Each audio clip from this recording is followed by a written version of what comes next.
to The Fitterist Show with your host, Christopher Allen, where we explore the art of mind and body conditioning. There's no shortage of proposed New Year's resolutions for you to adopt as we enter 2020. But as you may know, about 1/3 of resolutions don't make it past the month of January. And about 80% of those resolutions are abandoned and ultimately end in failure. Is there an alternative approach that you can take to not only better those odds, but really start to develop some simple habits that collectively add up over time to help you meet your larger goals? In today's episode, we're going to examine an approach to maximize your chances of taking steps to make meaningful lifestyle changes as part of your resolutions. So let's dive in. If you're like many people, a new year brings yet another opportunity to make New Year's resolutions. This is traditionally the time of year when you reflect on everything you'd like to change, everything you'd like to accomplish, and or complete within the next year. The problem here is that many people write down, and kudos, by the way, for actually writing those down, but they write down a laundry list of everything they can think of to change in every area of their life. And many of these take the simple form of things like get in shape, earn more money, give up X, be a better partner, save more money. And these are not necessarily bad goals, but they may be too broad, too general, and really difficult to take action against. So we're going to talk about a 4-step process that should help with any goal at any time of the year. New Year's just happens to be a time when a lot of people reflect on it, but there's no magical moment around January. So let's take a look at the process. Step number 1 of the process is to first consciously choose and write down your key resolutions, your key goals. Make sure that it's something that you, not society, not your friends, not your mother-in-laws, not your third cousin, sister's best friend, really want to change, something you want to change. Rooting this in your consciousness by making it ultra-personal will serve you well. It'll help you remember why you are making this change. Because you will hit roadblocks. You will encounter potholes. You will hit speed bumps along your journey of change. And this why will propel you forward during those times of discomfort, during those times of pain, when it's tough to push through. So make it personal and something that you really want to change. Another part of this first step is to really think about and limit your resolutions. We have one pool of willpower. And when you list a laundry list of things you'd like to change, you're much better off to make 1, 2, a handful of resolutions and stick to it than even making 5 or 10. So the KISS model here, keep it simple, stupid, is in full effect. Keep it simple, have a much better chance of success.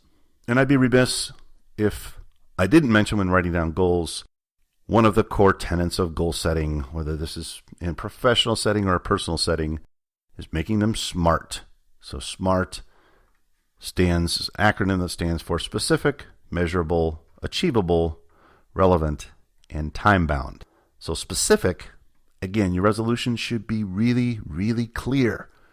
Be as specific as possible. A goal with much greater detail has a much greater chance of being accomplished than some vague or general goal.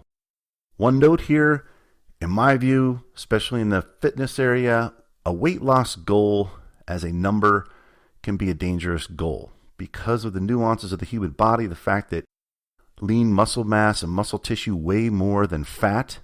You could actually be making progress toward a leaner, more healthy body, but have your body weight stay the same or even increase, but still be much healthier. So just keep that in mind when you say a goal of, I want to lose X pounds by this date. I really would shy away from weight loss goal numbers. Measurable. This may seem a little obvious, but you want to keep a standard of measurement for progress tracking toward the attainment of each goal, and as you break it down, sub-goals that you set. When you measure your goals, you'll push yourself to stay on track. You'll hit your target dates much more often, hit those intermediate milestones, and put yourself in a situation to really celebrate each achievement objectively and route to your broader goal. Achievable. And this doesn't really mean that you can't have these big stretch goals, but if you try to take too big a step too soon, you could become frustrated and to the point where your resolution becomes very fruitless. Almost any goal you set can be attained when you really take the time, break it down, and plan out the steps and micro steps wisely on a timeline that allows you to then execute on that plan. As you make progress on those sub-goals, remember, larger goals that seemed really far away into the distance will eventually start to come into focus and really become attainable and achievable. Remember that your goal has not diminished in this case. You still have that big goal, but you just broke it down into smaller steps. And because you've made progress along the way, you have actually grown and moved closer to that ultimate goal. Relevant. Is this a goal that really matters to you? And are you making it for the right reasons? Goals should be relevant to the direction you want to take your life, and pair that with your strengths, your passions, and your interests. If you keep your goals aligned around this, you will develop that focus and that natural motivation to stay on track because you're inherently passionate about it. Also, your passion and progress will be noticeable by those around you, and those people can help to reinforce your resolution. But if you set widely scattered goals and ones that are inconsistent with who you are and where you want to go in life, you'll likely drift around and lose momentum along the way. And the final element of the SMART goal setting in the final part of step 1 is time-bound. Kind of like making something achievable or attainable, the timeline toward reaching a goal should be realistic.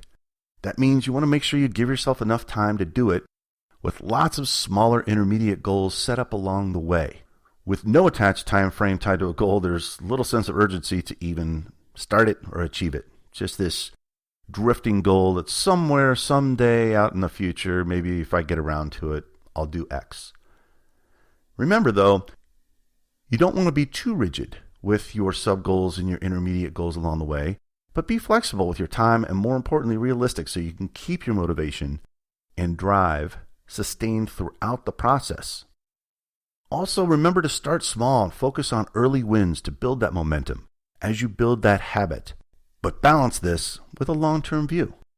Remember, when you're making real, positive lifestyle changes, yes, you're tackling things on a daily basis and ticking things off a list and forming habits, but you're also having that view of why you're making that change, which is often looking 10 or more years into the future, not just 90 days out. Step 2 of the process, make a plan. While you need to keep the end goal in mind, the key to progress is making consistent progress on a regular daily basis along the way. Breaking your goal down into constituent steps will identify the habits you need to form to accomplish those simple building block tasks. Ask yourself, what are the small habits I can change that would align with my end goal and desired state? So let me give you an example. Let's say you want to set a goal and I want to walk and run on the treadmill for 40 or more minutes each morning at least 4 days per week. How do I break that down? Well, when I think about just intellectually, I need to get up, I need to probably get dressed, put on my running shoes, I need to go to the treadmill, I need to actually turn it on and begin to walk or run. How can I ensure that the highest likelihood of success for that first task? Well, one of the things I did is I put my running shoes next to the bed so I can super easily put them on and be ready to go. Note that I may walk out of the bedroom with my tennis shoes and clothes on ready to go, and I might get sidetracked with letting the dogs out and getting distracted by something else. But by putting my running shoes on consistently every morning, I have started to change my state. I've started to set myself up for success. And once I get on the treadmill, it's easy to start just walking. And I also do things like watching videos and things like that to help pass the time. So I use concurrent activities to help facilitate my goal.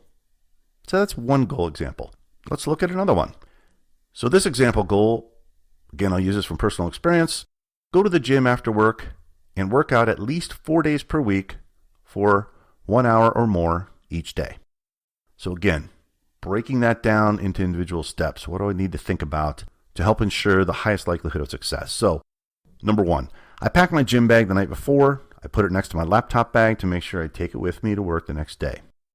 Next, I bring my gym bag into the office and place it on the floor by my desk to serve as a visual cue, a visual reminder to myself all day that after work, I need to go to the gym. Now, I've got flexibility. I can either change at work before I leave, which is what I usually do, or I can change at the gym. But either way, I'm ready, I'm prepared. I've got that visual cue that says, hey, when you leave here, you take this other bag and you go to the gym. The next step, on the way to the gym, I usually use that time to listen to some music to get me pumped up, get me mentally prepared, think about what exercises I'm going to do, what body part I'm going to train that day. And then once I arrive at the gym, I am dressed, I'm ready to go, I am in state and ready for a great workout. So by using these cues, whether that's my running shoes by the bed, the gym bag that sits in my office, really helps me to build a routine where I don't have to have time to redirect or rethink. The goal is to kind of get it on autopilot, where I don't even have to think about it. It becomes, again, a habit that is part of a lifestyle change whose ultimate goal is about better health, better longevity, better mobility. So building these cues can really serve you well when you're looking to build a new habit. Remember also to build in safeguards into your plan for the inevitable hurdles that will absolutely arise. While you want your plan to be realistic and something you can get excited about, things are going to come up where you slip up or you need to skip a day or two. And that's okay. Don't get down on yourself. Just get right back on the routine the next day. Life happens. You'll just need to adapt and improvise, get back into the groove again. Remember, you're in this for the long haul. A day or two is not going to make a difference if you're consistent in the long term. Step number 3 is around overcoming obstacles and handling setbacks. If you're trying to make real, meaningful change in your life, then it's highly likely that it's going to be difficult. You're going to run into challenges, and the most challenging obstacle is probably going to be the conversations in your own head. Some of these conversations may be variations of some of the following, so let's talk through a couple of those. Number 1, I'm not making progress fast enough. I should be making more progress. I should be further ahead. In this case, oftentimes it makes sense to take a quick look back at what you've already achieved instead of looking at a longer-term goal that you perceive to be daunting and way out into the future. You may remind yourself that, as an example, you've made it to the gym 4 days a week for 2 straight weeks now, rather than think you can't keep this up for another 49 weeks or for the rest of your life. That could be fairly daunting. So look back at what you've already accomplished and the success that you've already had. What's another conversation you can have in your head? I don't think I can keep doing this routine. This is tough. Look, after trying a new routine for a couple of weeks, you might need to maintain that flexibility.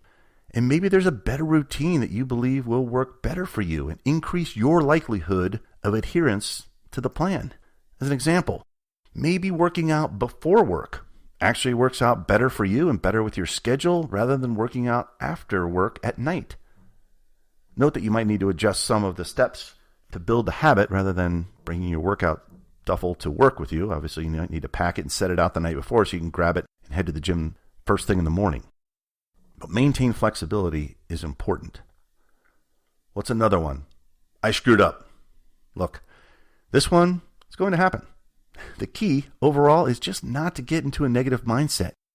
Put it behind you and drive on with your plan. Get right back on the horse and go. And another conversation you might be having in your head is, look, I'm trying to stay positive, but negative thoughts keep creeping in my mind and I'm really not doing so well. While generally you want to remain positive, remember that sometimes when you're too positive, you tend to relax a little bit and the potential to slide a bit starts to surface.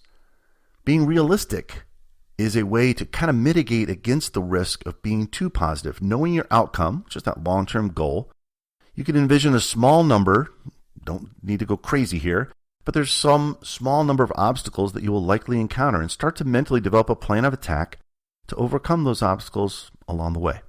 Step 4 is around being accountable. Look, if you're making meaningful lifestyle changes, presumably they're important to you.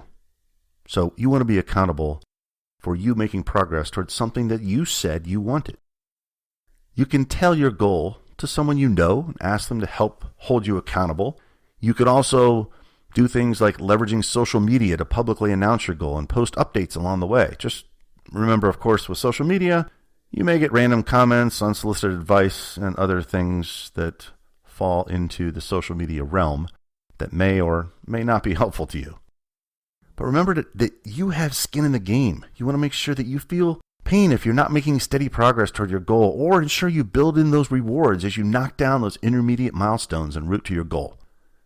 You can also seek out a like-minded community, people that are trying to do the same thing that you are, whether that's online or offline in the real world, who are pursuing that same goal. This could give you both kind of a social reinforcement from people that are, again, trying to do the same thing, and also expose you to people who have already made some of the changes that you might be trying to make and already seen results, and you can mimic their behavior en route to your success. So in summary, structuring your New Year's resolutions, or in general, any goal throughout any time of the year, any day, to a limited number of goals is probably a good baseline to help really focus you and set you up for success. The key to making goals that last is starting small, and then there are so many minor changes you can make in your daily life that will have a major impact down the line. Consciously select a few lifestyle change goals that are smart, specific, measurable, achievable, realistic, and time-bound. Break down each goal into key simple steps that collectively make progress toward achieving the larger goal. Overcome obstacles by anticipating them and having some mitigation strategies for those negative voices in your head that will invariably arise. Measure your progress, however small, steadily over time, holding yourself accountable for your progress. You can tap into like-minded communities for additional support and celebrate your victories along the way and reward yourself for ongoing progress. At the end of the day, I think you'll find it liberating to see that these small steps, small changes made consistently over a prolonged period of time on a daily basis. This process will make you feel more positive about your desired result, your desired goal. It should increase your overall self-awareness, your grit and perseverance, and allow you to be more intentional about the goals that you elect to pursue to change your life. Look, I hope you find this information helpful, and feel free to share any comments, any questions you might have on the website at www.fitterist.com. Until next time.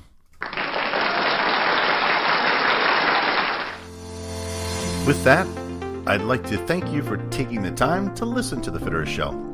You can follow us on Instagram at FitteristMindBody and on Twitter at FitteristMind. If you enjoyed this episode, please send it to a friend or subscribe to make sure you don't miss any future episodes of The Fitterist Show. My name is Christopher Allen, and make it a magical day.